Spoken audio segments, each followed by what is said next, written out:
बातमी समोर येते, माझा अद्याप निर्णय झालेला नाही असं म्हणतायत निलेश लंके। शरद पवारांसोबत जाण्याच्या बातमीत काहीही तथ्य नाही असंही एकीकडे निलेश लंके यांनी म्हटलेलं आहे आणि माझा अद्याप निर्णय झालेला नाही असं निलेश लंके यांनी म्हटलंय। आज शरद पवारांसोबत त्यांची भेट झालेली होती आणि त्यानंतर अमोल कोल्हे यांचीही त्यांची भेट झाली आहे, मात्र अजूनही माझा अद्याप निर्णय झालेला नाही असं म्हणतायत निलेश लंके। निलेश लंके हे शरद पवार गटात जाणार आणि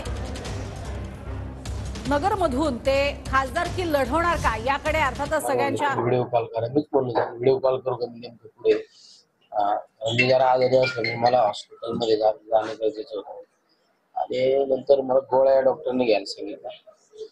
गोळ्या घेण्यासाठी आम्ही त्या काहीतरी नाश्ता केला पाहिजे। मी इकडे तिकडे हॉटेलवर बसलो, गेस्ट हाऊस जवळ ते नाश्ता त्या ठिकाणी थांबलो असताना आम्हाला नंतर अमोल कोल्हे पण त्या ठिकाणी भेटले आणि मग आमच्या महानाट्याबाबत चर्चा झाली। 2 दिवसापूर्वी आपले शिवपुत्र संभाजी महाराजांचं महानाट्य ठरलं होतं, त्या महानाट्याबद्दल चर्चा पण त्या ठिकाणी झाली। म्हणजे तुम्ही जे म्हणता तशी काय अधिकृत काही कुठली चर्चा नाही।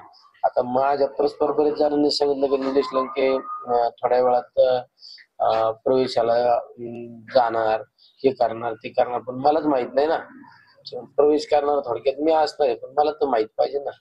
आता मग नंतर मला कुणीतरी पवार साहेबांची हे पण दाखवली, काहीतरी त्यांनी सांगितलं की या गोष्टीचं कुठलं तथ्य नाही वाटतं।